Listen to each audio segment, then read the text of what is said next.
Hi, my name is Marcos Avellan. I'm one of the head instructors and owners of the Freestyle Fighting Academy.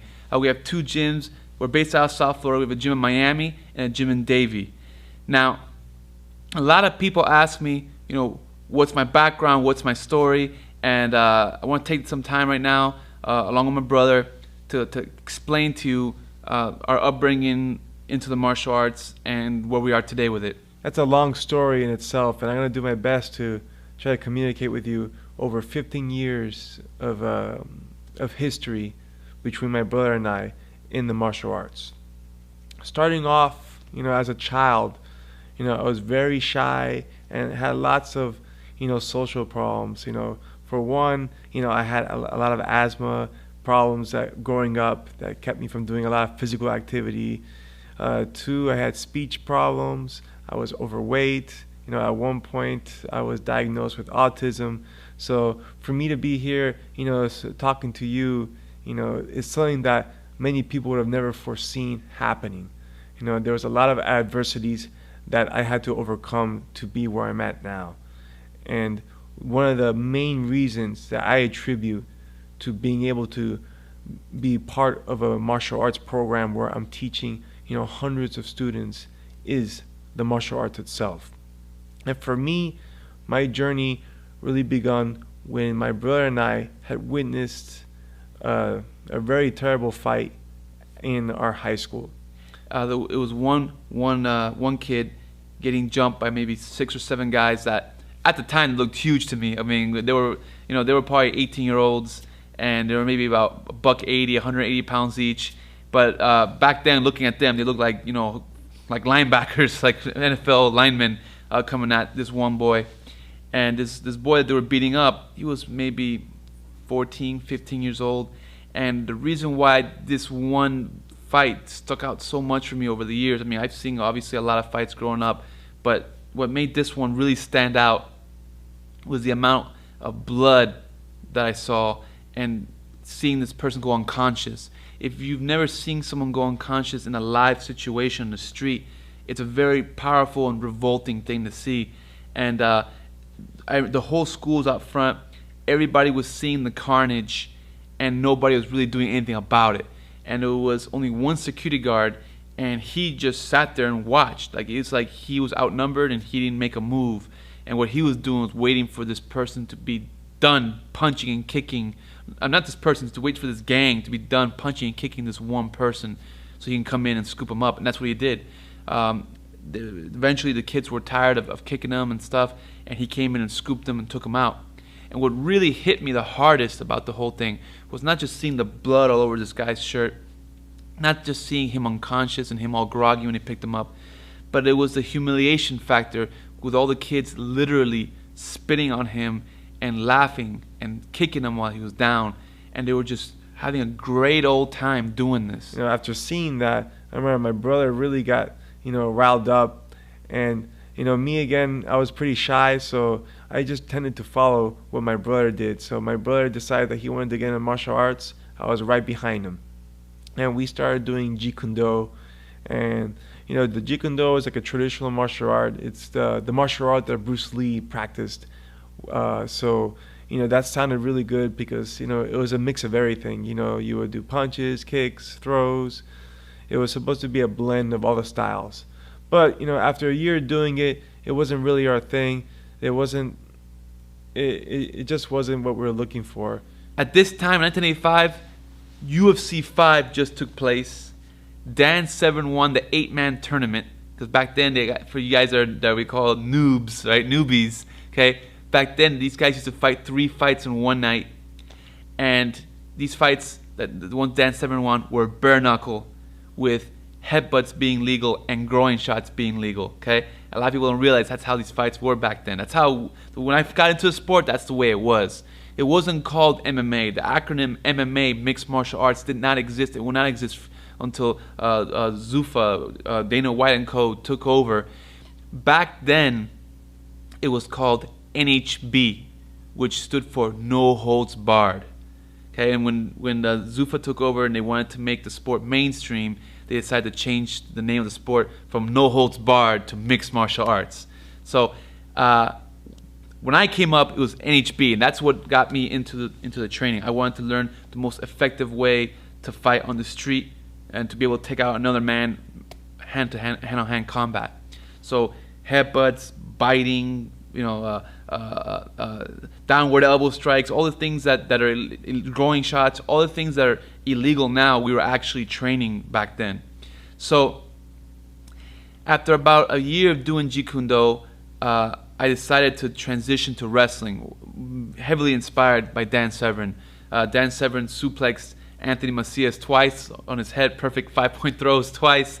And when I saw that, I fell in love, and I said, man, I need to learn how to do that stuff. So we ended up joining wrestling at our high school, where I was training under Coach Tirso Valls, who is an amazing, amazing coach and just a great person overall.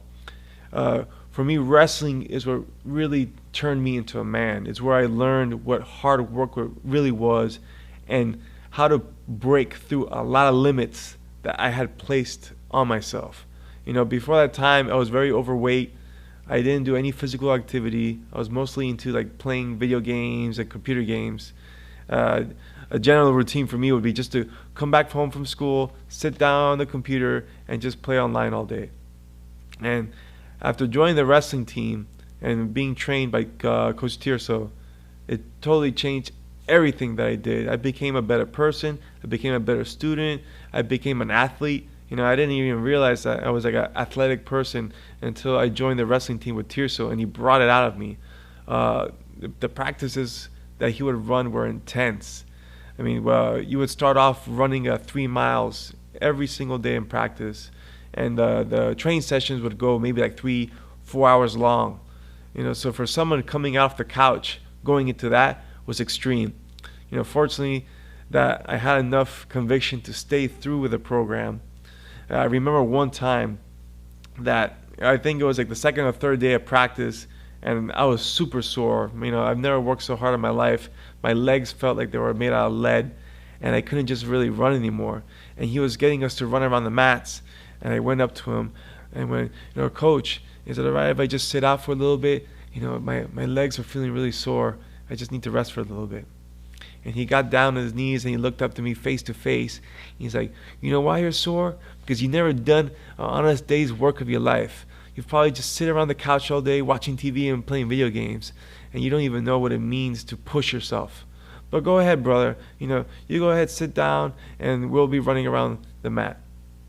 And when the tone that he gave that to me, I knew that I couldn't just go and sit down. I had to keep pushing, and that would be one of the first barriers that I broke through, of many, many, many more to go. I started as a junior in high school, very late. You have to keep in mind, junior to 11th grade, so 11th grade, 12th grade, I'm done. And there's people that have been wrestling since elementary school and middle school. So when I started out my first year of wrestling, I went 1-18, all right? I lost my first 11 matches in a row. Now, I don't know if you can understand what it's like to lose 11 matches in a row. I lost. That's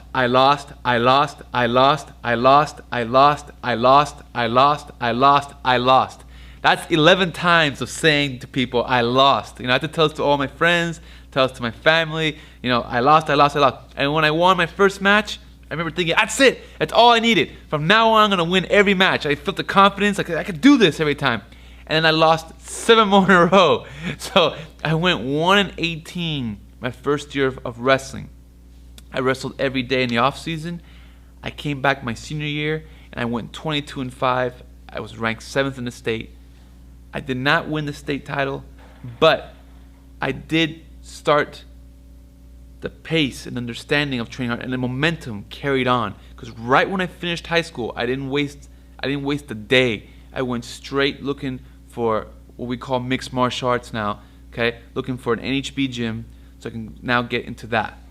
Because while I was doing wrestling, my heart. Remember, I got into wrestling because of Dan Severn. So the goal was always for fighting. So, because back then, in 1985, it wasn't like it is now that there's schools like our gym that teach you kickboxing, boxing, wrestling, and Brazilian Jiu-Jitsu all in one place. Back then, Jiu-Jitsu was unheard of. Like back then, people thought the karate guys were the badasses. Like if you told someone you train jujitsu, they go, "What's that?" "Oh, my cousin's a black belt in karate. He'll probably beat your butt." Like grappling was unheard of, so when I was on the scene, there was like maybe 2 jiu-jitsu gyms in the whole city of Miami, which in contrast now there's tons, but back then it was like maybe only 2 gyms, and it's 2 jiu-jitsu gyms that there was back then. They didn't cross train, they didn't have a kickboxing and wrestling and stuff. Like it was very style versus style. That was the atmosphere back then. It was wrestling versus jiu-jitsu and jiu-jitsu versus kickboxing. It was very style versus style. So if you went to a jiu-jitsu gym and you started doing wrestling, they would frown upon it. Or if you started, trying to do striking on the ground, people would look at you weird. It was all about style versus style. So while I was wrestling in high school, I was still, dabbling in no holds barred techniques, and I was training in my in my backyard, if you will. This is before Kimbo Slice was popular, all right? I was training in my backyard, doing backyard fights with the other wrestlers on the team. And I remember we had a guy on the team that was a 2-time state champion, and he became a junior college national champion, and he would spar with us in the back, and anybody that had any kind of fighting knowledge or just plain old wanted to fight, they would come to my house, and in my backyard we would throw down. Now, if you're watching this, do not do that. It's a huge liability. I cannot believe my parents allowed it. All right, someone breaks their hair in your backyard, you get sued for everything you got. But it happened, all right? That's what we did coming up. And I was pretty terrible. Back then I thought I was awesome. But when I started watching my old backyard videos, I was like, oh my God, it looks horrible, right? But believe it or not, that's how the fights were like back then, because there really wasn't a good understanding of the concept of cross-training. So as soon as I finished high school wrestling, I met up with Master Randy Ibarra. And Randy was really revolutionary, for his time, because back then, now we're talking, this is like 1999. UFC is still underground in the state of Florida. Doing no holds barred is illegal. The most that they let you get away with was called shoot fighting, which is pretty much like amateur no holds barred, where you can't use closed fists to the face. You can't throw elbows. So it was like a safer version, if you will. But remember, people still weren't using mouthpieces. They weren't wearing MMA gloves. They weren't wearing any protective gear. It was just like bare knuckle. So it was still, relative to nowadays, it was still pretty crazy. And you would fight more than once in a day. You remember early UFCs and even these shoot fight tournaments, you would fight like 3-4 times in one day, where you're getting punched in the face or kicked to the ribs.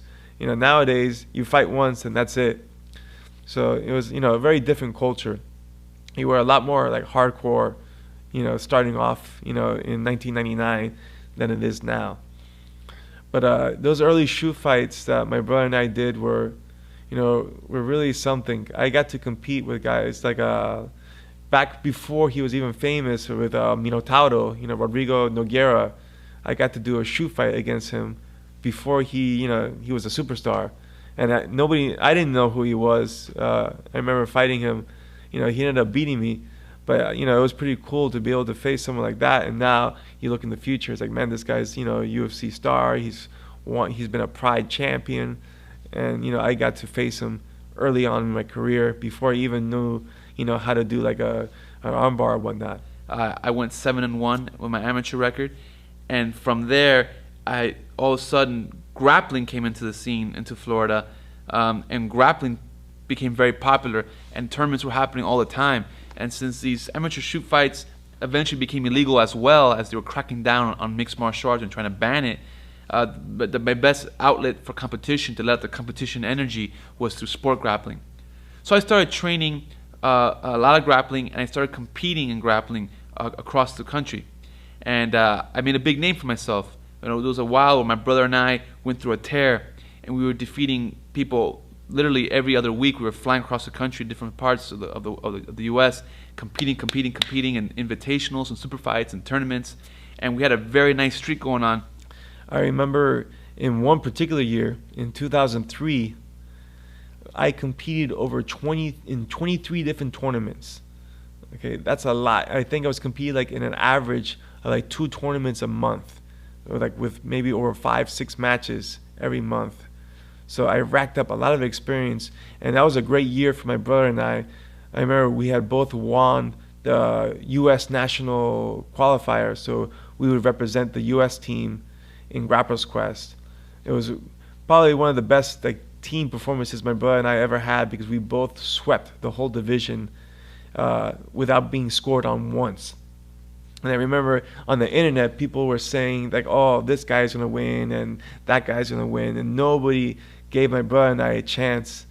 I remember, even though I'm not someone to brag, I had went on there on the internet and I had posted that my brother and I were gonna sweep the whole tournament, and people were saying, "Oh, you're crazy. That's never gonna happen." And after my brother and I did sweep the tournament, suddenly the internet got real quiet and started paying attention to what my brother and I were doing on the mats. We were getting featured on magazine covers. Back then it was Grappling Magazine, which was the premier magazine, was pretty much really the only magazine that covered jiu-jitsu and sport grappling. And my brother and I were in article after article being featured in tournament reviews. I remember one particular article, I was in one particular magazine, I was featured on the cover doing a Kimura against Jay Hieronymus, which was pretty cool. It was the first time that I was featured on the magazine cover. And we were making quite a name for ourselves. One of the big highlights in 2003 was when I competed in the Ultimate Submission Grappling tournament. This was a tournament that was hosted by Rorion Gracie, who was the developer of the UFC. And I got to compete against his son, Henner Gracie, who was a Brazilian Jiu-Jitsu black belt. And I remember that was a hell of a match that I had with him, and I was able to defeat him in a with a no time limit match in their house with their rules. Unfortunately, I can't show that to you because since it was in their house, they weren't gracious enough to give us video to show people. But there was pictures that I can show you. That was a real awesome performance for me. It was one of my breakthrough performances in 2003 was defeating Henner Gracie. And then for me, I got invited to the AGC trials. What the AGC stands for is Abu Dhabi Combat Club. And what it is, it's the most prestigious grappling tournament in the world. It's basically like the Olympics of submission grappling. Now, its roots come from, there's a sheik out of Abu Dhabi that's a huge fan of the sport. And out of pocket, he recruits and flies in the top 16 grapplers in the world out of 5 weight classes, and offers thousands upon thousands of dollars in prizes, with the grand prize being $40,000. Now, you have representatives come from Japan, from Brazil, from all over Europe, Asia, from everywhere, and including North America. And every country has their trials to send their best guys. So for North America, I was invited to the trials, and I won all 3 of my matches without being scored on. It was the highlight of my grappling career. I'll never forget the feeling when I won that last match and they raised my arm. I never celebrate when I win, and when they raised my arm, I was screaming happy. It was just such a great feeling. My entire career, I've been dying to compete in this event. I got the opportunity to do it, and I made the best of it. I capitalized, I won, and I got to compete representing the United States of America along with my brother David. It was an amazing feeling to both of us to compete for representing Team USA in our respective weight classes. And I lost in the first round. I lost in overtime by points to a grappling superstar, Shinya Aoki. No shame in losing to a guy like that in overtime. And from there, I would continue competing. I made my mixed martial arts debut. I fought a legendary black belt. He's passed away now, but Pedro Bandao. He's a black belt. Gracie Baja out of Brazil. He was an incredible grappler. He beat a lot of big names. Like he beat BJ Penn in a grappling match. And me and him had a lot of beef grappling. In grappling, we were 1-1. He tapped me out the first time we grappled, and the second time we had this epic rematch. It was in a boxing ring. It was a super fight. It was the main event. And I'll never forget the crowd that was there. We had a sold-out crowd in this hotel to watch a grappling match. I'd never seen that happen before. I remember when I came out doing my entrance into the ring, and I looked around. I was like, whoa, I cannot believe we have like 1,000 people here to watch a grappling match. It was a very heated rivalry. A lot of people were following it locally because Pedro's from Miami, Al's from Miami. Like, he just moved in from Brazil. He was the new kid in town. He was winning all the tournaments. He was tapping everyone out. He tapped me out, and I was like the big name in my weight class in Florida. So we had this rematch. It was highly anticipated, and like out of a movie, I won dramatically in the last 3 or 4 seconds. I got the guard pass that won the match on points. And I'll never forget the crowd that just jumped into the ring and people were screaming. It was pandemonium. So that led to a rubber match in MMA, and that's when I made my professional mixed martial arts debut. And dramatically, the fight ended, believe it or not, as a draw. It ended as a draw, and I was very proud of the fight. I know he was as well. And we never got to fight again. Unfortunately, he passed away of a brain aneurysm. He was an American hero as well. He joined our armed forces, and he served in Afghanistan. And it's too bad he passed away. But it was some of the best. It was one of the best moments of my life that we shared together. Was in the boxing ring and in the cage, doing our fight. From there, I would fight 2 more fights. I won both my fights. And at the time of this video, I'm 2-0-1, 2 wins, 1 draw. I do plan on doing a few more fights, but now at this time of my life, my heavy focus is to my coaching. My grappling career, I also got to compete in the ADCC, and I've had the privilege of being able to compete there on 4 different occasions. In 2005, 2007, 2009, and in 2011. My best performance to date was in 2009, where I ended up taking a bronze medal in Barcelona in the 87.9 kilogram division. It was an awesome experience, because I remember my previous 2 tournaments, I would get really close, and then I just fell short of what I was looking to do. But in 2009, I dominated my competition. I was able to submit 3 of my 4 opponents under 5 minutes, and I beat some great names. I got to defeat Rafael Lavado Jr., who's a Mundial champion, multiple-time world champion, black belt. I got to beat Roberto Cyborg Abreu, who's another multiple-time Brazilian Jiu-Jitsu black belt world champion. I got to defeat Zanja Ribeiro, who's a Jiu-Jitsu legend. He's won the black belt world championships so many times, I think he's lost count. And I was able to defeat these guys in the world arena at ADCC. So for me, it's the highlight of my grappling career is competing in ADCC. We were beating a lot of well-known black belts, people that were world famous, world champions and stuff. And to a lot of people, it was very shocking because we did not have a formal Brazilian Jiu-Jitsu background. I did not have a Brazilian coach teaching me Brazilian Jiu-Jitsu. Furthermore, I never trained with the gi. Nowadays, that's not so controversial. Back then, it was very controversial. A lot of people told me that there's no way you can learn how to fight in the ground without training in the gi, that my jiu-jitsu would be watered down, yada, yada, yada.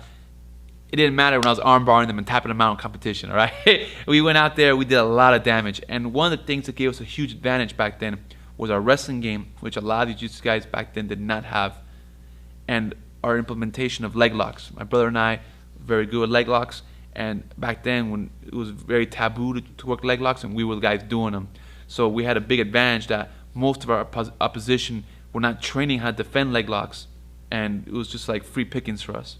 One of the things and memories that stick out to me when it comes to competition is my second MMA fight, which was in Bodog Fight.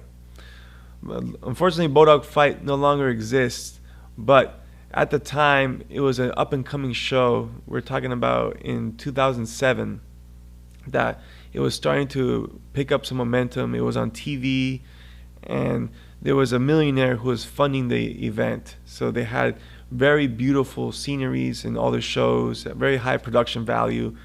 And I remember I was preparing a few fighters for one of their next shows, which was going to be in Costa Rica.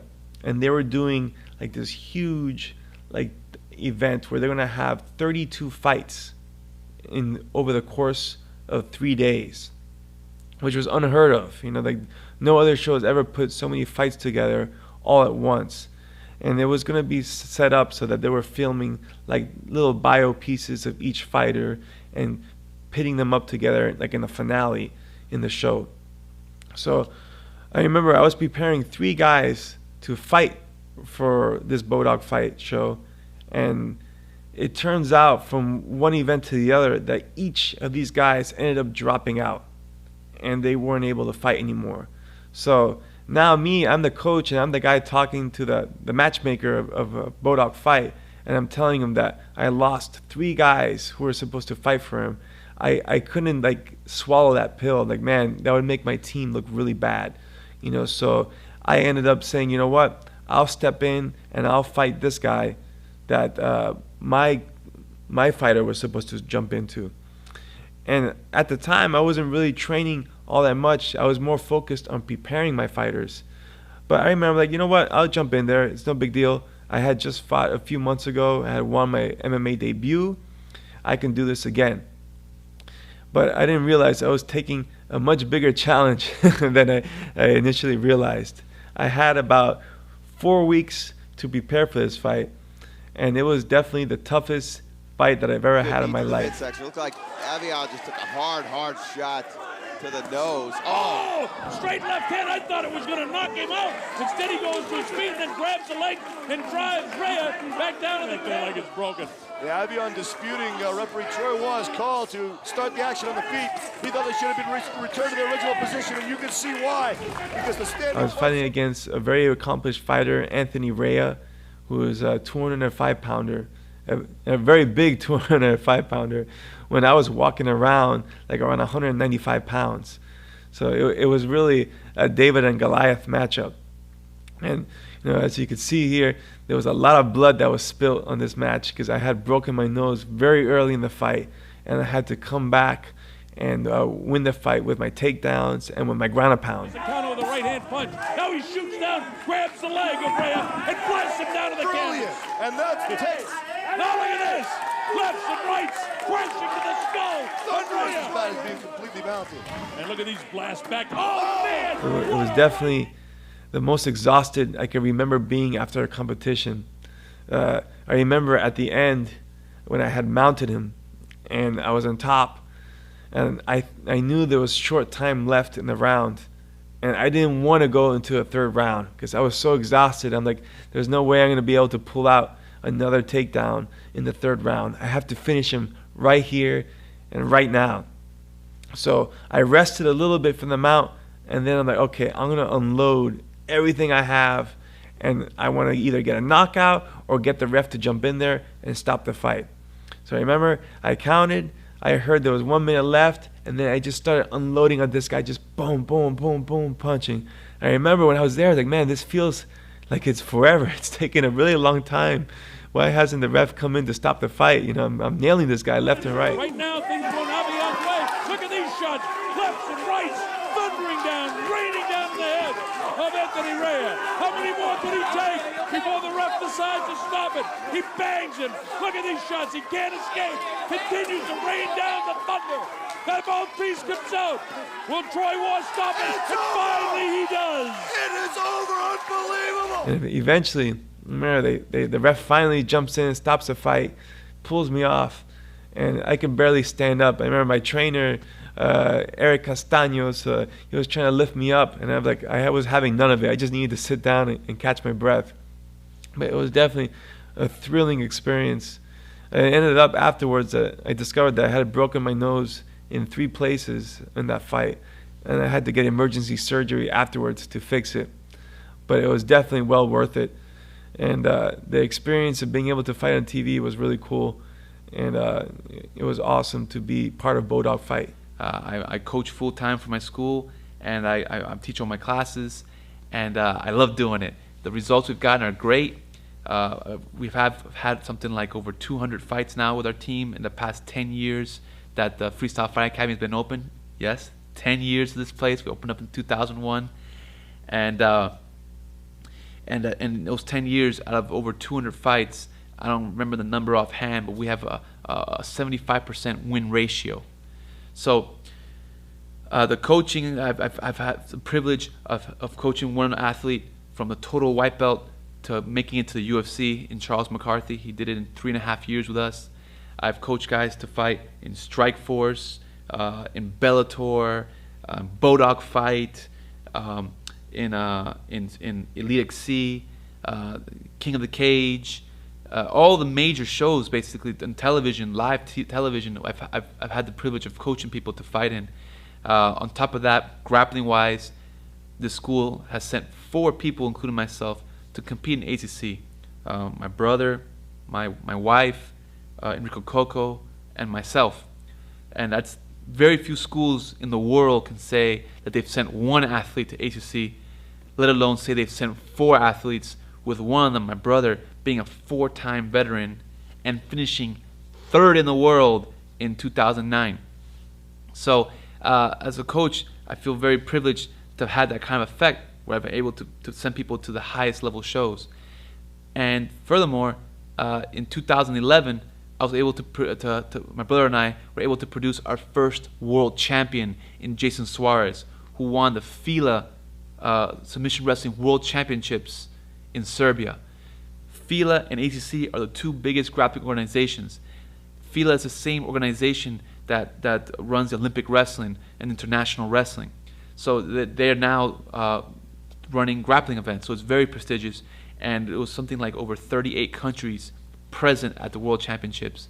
And Jason finished 1st place, and in the same fashion that I did, not a single point scored against him, submitting every single opponent except his final opponent. He won on points against his final opponent. So this leads me to today. Today, I teach mainly out of a Miami gym. I do teach from time to time in our Davie gym. And in our Miami gym, it's open 24 hours a day. We have 4 training rooms. We have classes going from 6 in the morning to 1:45 in the morning, and the time between is just open mat. On top of that, we have a kids program. We have a women-only fitness program. We have a full-size weight room. I mean, this place is where I live. I'm here all day long training my guys. What's really cool, fight team-wise, I have a pretty big fight team. I have a pretty big amateur team, so I'm always coaching guys for that. But all that being said, the fight team composes maybe 5% of the student base. Out of the hundreds and hundreds of students we have here, we have close to 1,000 students here. Out of all the students we have, the vast majority of them are here for self-defense and for fitness. And that's why we have such a huge amount of law enforcement and military that train out of our facility. I've done seminars for Miami-Dade Police Department multiple times. I've been commissioned by them to teach their officers self-defense. I've done multiple seminars for the military, for the National Guard. They've commissioned us to go out there and teach their guys. So for that reason, we have lots of law enforcement here. We have lots of military here. We have lots of bodyguards, security personnel here. Basically, when people are depending on martial arts to defend their lives or the lives of their loved ones, they come here. And we've had a lot of success stories. I'm not happy to hear that our students here have had to use our stuff on their job, like officers have had to use our stuff to save their lives. I prefer they would never have to use it, but since they did have to use it, I'm very happy with the results they got, which is they were able to defeat their attackers and walk away unharmed. You know, I'm very proud of the things my competition team has done, but nothing makes me more proud than hearing about Robert Mallon, my very first student ever, who's still a student with me today. My very, very first guy walked in the door, and he's a police officer, and one day he got jumped by a perp. The guy came up at him and pulled a huge knife out of his jacket, and before Robert had any chance to pull for his gun, the guy was ready at point blank range, and Robert just unloaded on him a combination, knocked the guy out, and was able to walk away and go back to his family. That's my most proud martial arts story. I love Robert to death, and knowing that he was able to go home safe made me feel, that's my proudest moment as a martial arts instructor. When we started training kickboxing, we trained with 3-time world champion Eric El Tigre Castaños, who was also the trainer for boxing world champion Jermaine Taylor. You know, we got to train with him for many years and develop our kickboxing skills and our Muay Thai skills with him. You know, we also trained with Ricardo Teixeira, who was a 2nd-degree Jiu-Jitsu black belt under Joe Moreira, and he had also helped us with our jiu-jitsu, and we trained with him for years, and we were able to get our black belt in Brazilian jiu-jitsu under Ricardo Teixeira. So we have always went and tried to seek out as much knowledge as possible. My brother and I were never closed-minded and said, oh, we don't want to learn that because, you know, we don't like him or we don't like that style. You know, we never define ourselves by a certain technique or a certain style. We are more concerned with what is effective, you know, in the real world, what's effective in competition. And it doesn't matter where it's coming from. If it works, we'll use it. You know, so we've been able to adapt and evolve very quickly in grappling and in mixed martial arts because of that attitude. And we have gone ahead and seek knowledge from wherever it may be. We also train abroad. And my team has traveled all across the world to bring home the best martial arts from the source so we can make sure to give our students the best and purest stuff. We've gone to Thailand. We've gone to Brazil. We've gone to Cuba. And now we're in the process at the time of this video of going to Israel. In Thailand, we did a 1-month advanced instructor training at Tiger Muay Thai, which is the largest kickboxing gym in all of Thailand. And if you're not familiar, Thailand's like the mecca of kickboxing. And we took a whole squad of instructors and martial arts students with us. So when we came back home, they're bringing all that knowledge with them. See, most people, when they learn kickboxing from an American kickboxer, there's several degrees of separation. The first, the Thai instructor taught an American, and that American taught another American, and that taught another American, and that taught another American, and eventually came to you. With us at FFA, it's world champion Thai instructor, me, then you. Okay? So it's right there. You're very close to the actual source. And same thing with our guys that went to Brazil, so they can learn from all kinds of very famous Brazilian champions and bring it right back home. And same thing we went to Cuba. Cuba's won since 1972. No other country has won as many medals in boxing as Cuba in the Olympic Games. And we got to train with Olympians. One of our guys, Jason Suarez, got to spar with a bronze medalist. And I got to work hands-on with an international Olympic boxing coach. So it was a really great experience to bring home. And I can tell you right now that the knowledge we've been getting from traveling abroad has made a huge impact in our current martial arts skills here. And it's something that very few martial arts schools really take advantage of doing. They don't really make that level of commitment to go and travel abroad and bring home technique the way we do. In 2001, my brother and I opened the Freestyle Fighting Academy right here, you know, where I'm sitting right now. Back then, it was much smaller than it was now. When we had first opened, we were only taking up one bay with less than 2,000 square feet. As it is now, we're over 12,000 square feet. We've done over 5 expansions. So we've grown very much over the past 10 years. I remember when we started, we only had 10 students when we opened up. And it was pretty crazy, you know, considering that my brother and I were just young kids. Maybe I think I was either 20 or 21 years old. We didn't have any like real business plan or anything like that. We just wanted a place to train for our own. We didn't have to want to work under somebody else's hours or somebody else's rules. So, you know, we went ahead, we did the gutsy move, we opened up FFA, you know, as young guys. And we have grown the academy over the past 10 years into what it is now. I hope that watching this video has given you a good understanding of where my brother and I have come from and what you can hope to expect by coming to our gym and training with us. So you're seeing enough, okay? If you come, pick up the phone, call 1-888-FFA-GYMS. That spells out 1-888-332-4967, and take advantage of our 30-day free trial. It's 30 days free. If at the last day of the month you don't like it, you can walk away. There's nothing to sign, nothing to buy. On top of that, that's not enough. We have a 60-day money-back guarantee. So come check us out. You can also visit us on the web at www.bestfreetrial.com, or check out if you're not from Miami and you're watching this but you want to follow along and learn more from us, go ahead to www.marcosavellan.com. You could also visit my brother's website at www.davidavellan.com. Also look for us on Facebook and on Twitter. Thank you very much. Hope you enjoyed the video.